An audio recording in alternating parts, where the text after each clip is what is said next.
From the Northeast Georgia Business RadioX studio, this is Northeast Georgia Business Radio.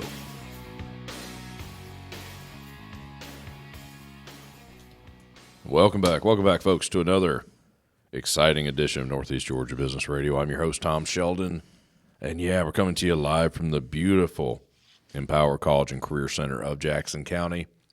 I have with me a great guest as usual, but I have with me today Shawne Gum, Barrow County Fire Marshal's office. Shawne, welcome to the Northeast studio. Thank you for having me. How are you? I'm good. It's a good day. You're surrounded by notes. It's very impressive.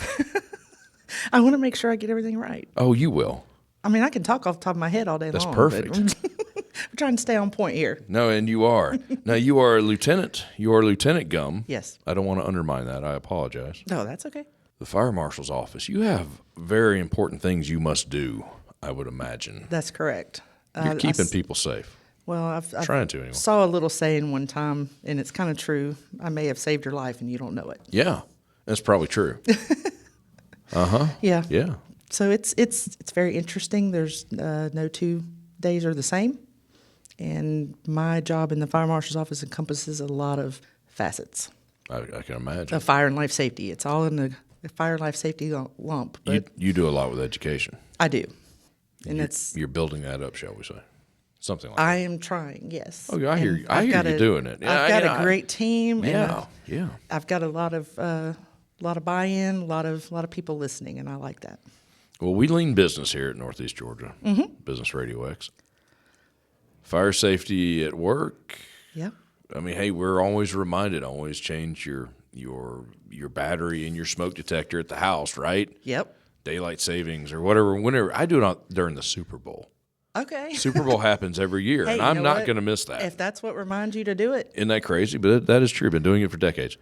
But you don't always have a fire alarm battery to change at work. That's right. But you need some workplace safety. Yes, you do. Talk to me. At work, say, it depends on where you work, but for the most part, in certain occupancies, you're going to have a fire alarm system, right? Which are those devices in the ceiling. You're going to see these strobe lights and big red boxes on the walls. You're going to see pull stations, and they're going to be super loud when they're set off. Oh, yeah. And it's all in an effort to alert everybody to get out. Businesses and buildings and commercial structures, the way I look at it is if that system is in the building, it needs to work. Yeah. So properly. Yes. And because that fire alarm, smoke alarm, that is your first notification of a fire or of a problem. When, say, in businesses, the requirement is annual, minimum annual, to have annual inspections of your fire alarm systems, your sprinkler systems, your fire extinguishers, right. Everything like that. Elevators, if you have elevators in your building, they're required to be inspected. Those are done by state inspectors. Mm-hmm. And whenever those things are not current or like within date, that's considered a deficiency. Right. So we have to fix that. We got to fix it right away. That's right. Having fire extinguishers, if they're correct, they have there's a specific tag that they have on them. They got to be charged. Yes. Yeah, I don't know what I'm talking about. But no, you're doing fine. I pull a word out once in a while. Right. Well, they have to be charged, and because the inner components required, the way they work is compressed air is a big component of it, plus the product that's in it. Right. If you find yourself in a situation where you think you need to use a fire extinguisher and a little trash can or something, and you pull that pin and you squeeze that handle and break that air seal and put out some messy white powder product. Or nothing comes out at all. That's not a good thing either. That's a lonely feeling. It is. Very lonely feeling. Because you want to be the hero and you can't because your equipment doesn't work correctly. I told you before, I'm too early. I'm too old. I'm way too old to be a hero anymore. No. Yes. No, but now, can a building be shut down? It absolutely can. You do inspections? I do inspections. I do new construction inspections as buildings are being built. Up to code? Up to code. Right. I also do annual inspections, which means after the business is already in place or the structure is already CO'd. Yeah. Which is certificate of occupancy. Right. I can do annual. We have checklists that we go off of when we're doing inspections. New construction, there's what we call in Barrow County, what we call a 50%, which is basically like a meet and greet once the building starts going vertical. Right, Once you right. start seeing walls and Yeah. encasement, go talk with the superintendent and kind of give them a card, give them a rundown. Okay, this is what I'm going to be looking for. Mm-hmm. This is when we need you to call for your 80%, which is, it can depend on what it is. It can be what they call firewalls, any kind of fire separation. Yeah.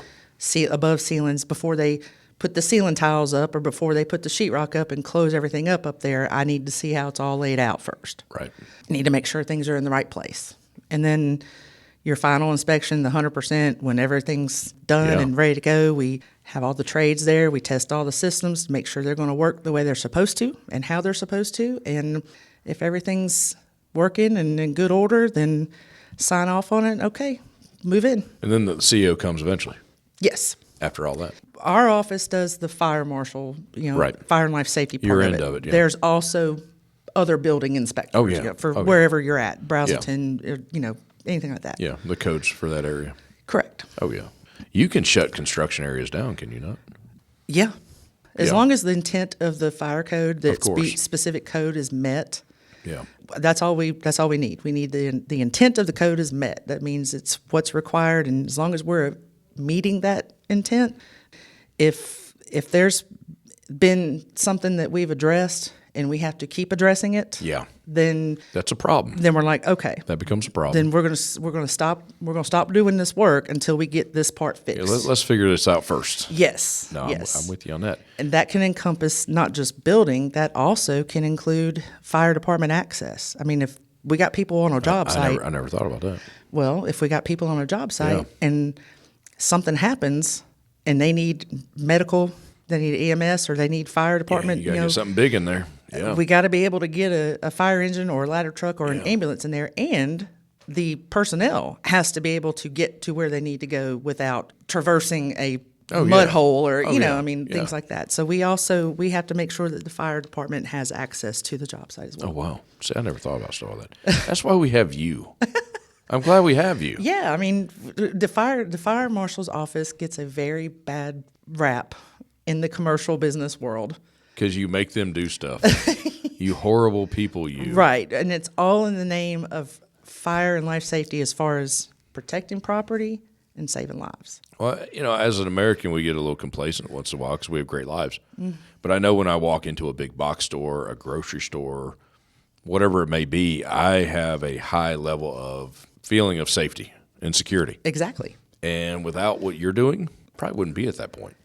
And a lot of We're people used to it. don't know You never think everything. about it. No. Never no, think about it. No, we just assume that it's the way it's Been supposed done to right. be. It's been done right. Yeah. What are crazy things you see, like in post-construction, when you go in and say, hey, you can't do that? Don't name names or No, no, locations. no. If you do, change them creatively, protect whoever. No, I'm trying to think of A 15-year-old box store or something. I don't know. A 10-year-old box store. I have seen in my tenure of doing inspections. Before I came to Barrow County, I did a little stint with the state fire marshal's office. So you do see a lot of I bet you crazy do. stuff there too. So I did a walkthrough of occupancy of a building that they'd had a fire, and it had been investigated and everything. But we needed to go look and make sure that the rebuilding of it was going to go correctly, and it was what they called a cricket farm. So Cricket farm. basically it was bait. It was fish bait. It literally was crickets. And this was nowhere around here. This was somewhere else in the state. So I can imagine what that smelled like. they had Crickets crickets are and nasty. worms. I'm and sorry, it they're was nasty. Yeah, it was crazy. And the room had burned because obviously in the cricket and bug business, we don't want to use Raid or any kind of bug killers to get rid of Right. spiders or moths Hard or to whatever. know the difference, right? So we have a lot of cobwebs and stuff, and the way they were getting rid of the cobwebs was they were using a blowtorch to burn them from the corners of the doors. What could go wrong with that? Well, some of the little webbing. Webbing is highly flammable, is it not? Well, if it's cindering or burning a little bit, or it was dropping into the grooves of corrugated boxes where they were holding. Wow.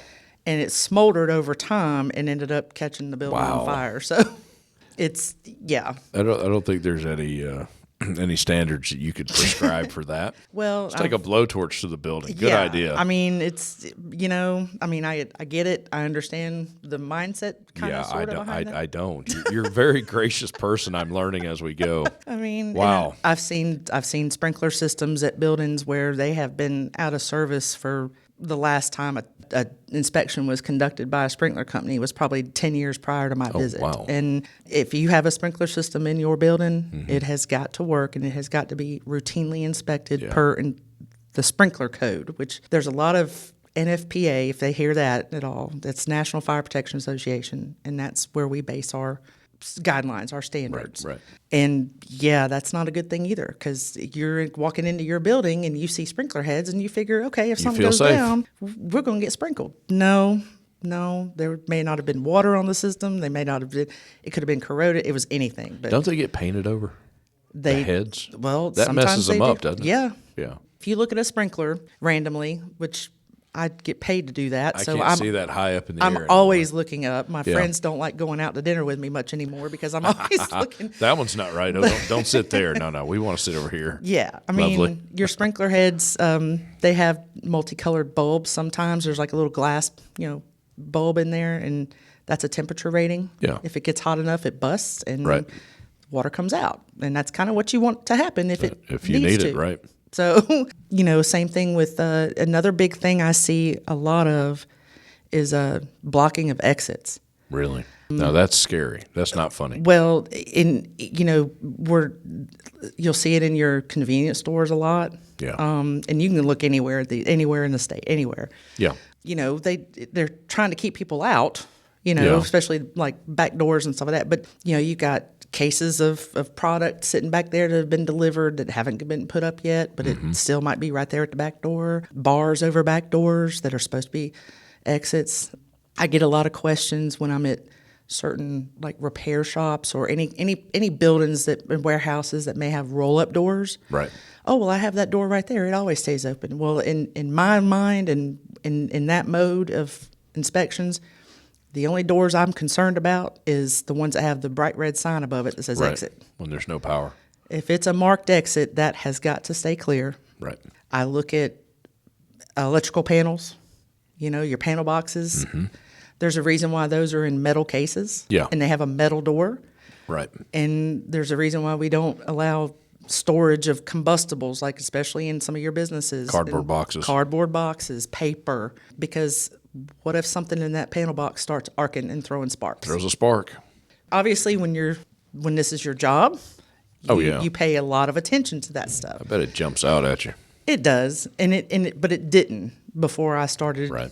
my journey on this path of fire and life safety inspections. Fire safety. I find it intriguing. I think it's pretty cool. My kids have grown up listening to me harp on all of these things.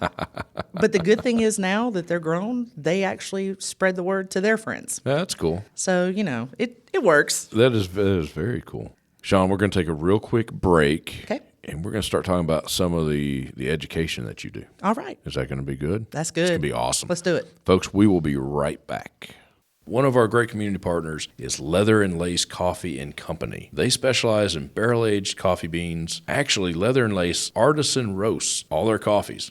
Along with coffee roasting, they are a full-service corporate event and exceptional occasion catering company. Based in Brazelton, Georgia, Leather and Lace serves Atlanta Metro and Northeast Georgia area. Visit leatherlacecoffeecompany.com for all the details. And while you're at it, visit our new website, negabrx.com, to see all our great community partners. Shawne, are you still there? I am right here. Good deal. Good. I saw you looking around the studio here. Are we in good shape?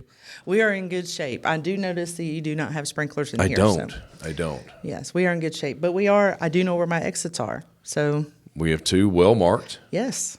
And I can see outside. So, if We can see outside. And there's more behind us that we can't see because we're not looking at them. I know where your fire extinguishers are. You do? Mm-hmm. I don't. Well, there's one outside the door, isn't there? Yeah. Yeah, that's right. Should be. There is. Now I'm questioning myself. You walk into a place 100 times, 1,000 times, you don't see anything And anymore. that's exactly what I discuss with employees at a workplace that I'm conducting a workplace fire safety class. I bet you do, yeah. I always remind them, you may have a back employee entrance, and everybody comes in and out the employee entrance. Now, you may know that fire extinguisher is right there by that door, but once you get to your office or your cubicle, or, if your office is across from the break room or something, Yeah. do you ever pay attention to how many fire extinguishers you pass? True. coming from the entry door to your office. Yeah. But what you're going to think of in a situation where you might want to be the hero and go use your fire extinguisher, you'll remember that one is all the way at the back door that you came in. But because you're in that, that's all you're paying attention to, Yeah. you forget you might pass one or two on the way to get to that one. Yeah.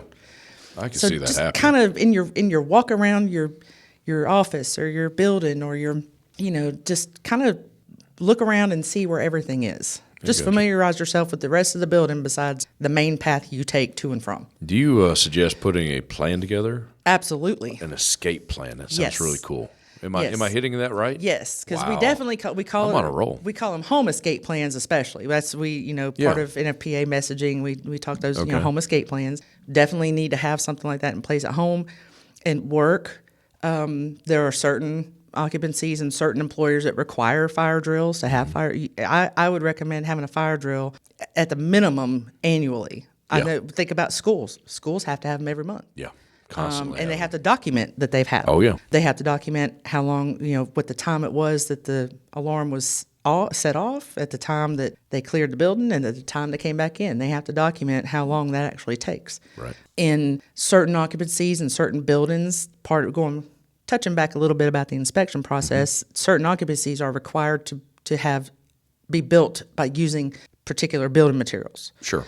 Schools are one of those. I can imagine. Yeah. Hospitals are one of those. Daycares have requirements. What we're thinking of, especially in daycares, nursing homes, and hospital settings, in schools, in particular, daycares and hospitals and nursing homes or assisted livings, those are the people that are most at risk because they're less likely to self-preserve or to self-evacuate. They may not be able to get out on their own. Right. And if you think in daycares, you have your infant rooms. Oh, yeah. I mean, there's requirements that they have to have, certain, fire evacuation cribs where basically we're just putting however many babies we can put in there that's the set amount so we can roll them out. So there's a lot of requirements, and it's all in the name of safety and getting everybody out. So as far as your drills, your fire evacuation drills, I know that a lot of occupancies, schools as well, we have severe weather drills. Oh, yeah. So we got to know what to do if there's a tornado coming down the street. Tornado. So when we got to know what we can do during those, we need to know what we're going to do if there's a fire. We have a lot of businesses that have false alarms. There again, that is another one of those components in a fire marshal's experience, that if you have too many of those false alarms, we better make sure that the fire alarm company comes out and figures out why that's happening. Yeah, that's a bad thing. Because then people get complacent. Oh, it's just... It's a false alarm. Yes. Treat every fire alarm as if it's real. Like a live mic. They're all recording. You never know when you may have 3 or 4 false alarms leading up to that, but that one that you think, it's probably just false alarm again, that could be the one that has something really going on with it. And then we have a whole other situation, where we've got people trapped, which goes back to the clear exits and having that evacuation plan. You'll notice if you walk around schools, they're on the walls. If you walk around daycares, they're on the walls. You walk around any kind of business office or anywhere, they typically have their "you are here" X marks the spot. This is how you go and get out. Having that plan in place, especially within your workplace, even if it's a small office. I mean, some of them are pretty cut and dry. We'll go out the front door or we'll go out the back door. That's pretty much the only. Right. Change it up a little bit. If you're one of those companies and one of those employers that's really taking that serious and really making sure that everybody's understanding how they're going to get out, and switch it up. If you may have a fire at the back door, what are you going to do then? Yep. Put it. A lot of people get creative, put up a poster with flames all over it. Oh no, the fire's here. What are we going to do? But just to familiarize yourself. I also, when you have new employees, make that part of your employee orientation. Yeah. Go over fire safety. This is what we do when this happens. This is what we do when that happens. Same thing at your home. Everything that I talk about today, even if I'm talking about a business setting, 9 times out of 10, that's something you can incorporate at home as well. Easily crosses over. Yes. Yeah. And it's pretty universal. Fire is fire. I mean, it's going to do its thing. Yeah. No matter what kind of building you're in. So hopefully we don't hurry the process. Well, don't give it any help. No. It doesn't need it. But you mentioned breaker boxes, the panels. Mm-hmm. A breaker box at a home is, in my mind, and I don't know what I'm talking about, is probably more likely to be overloaded than a Probably. big commercial warehouse. Yeah, Big, probably. scary warehouse. It's probably in better shape than your house. It probably is because But what do people do to that panel in the basement or in the garage? they usually block stuff You up in can't front see of it. it You because can't that's see it. unfortunately in a residential home or a single family home, as we call it. Fortunately, in a residential area, they're usually in a place where we like to store things. Oh, absolutely. Garage, and I'd say that Yeah. all the time. Fire safety is not always aesthetically pleasing. Right. I mean, I've seen in certain places I've done inspections, I've seen where smoke alarms are painted over, or like you said, sprinkler heads. Mm-hmm. I've seen where fire extinguishers are hidden. Oh, Let's put a ficus tree in front of that so it doesn't Lovely. look ugly. So no one sees it. No, you can't block fire extinguishers. I mean, so Wow. Oh, I believe it. Oh, I believe everything at this point. yeah, home escape plans and workplace escape plans, escape routes. I mean, that is a very, very important component to just making sure that everybody gets out. Cool. You go around the community and you do a lot of education. Mm-hmm. Workshops, classes, stuff. Mm-hmm. I'm not doing it justice. I'm not, but what CPR, first aid, Yes, help me here. Talk to me. we've done, and we currently do. We do CPR, first aid, stop the bleed, AED, workplace fire safety, fire extinguisher safety. How to use How a fire to use. Yes, how to use a fire extinguisher properly. Right. And how to be comfortable with it. Right. We don't encourage everybody to, grab that fire extinguisher. I mean, that's what firefighters are for. But fire extinguishers have kind of a multifaceted. They're good for the small fires. If you have something on the stove, your grease fires, Right. you have your ABC fire extinguishers, which are the most common, the red ones. Oh, yeah. That have the dry chemical product I in have it. them underneath all my sinks. Very good. It's not do. right beside your stove, though, is it?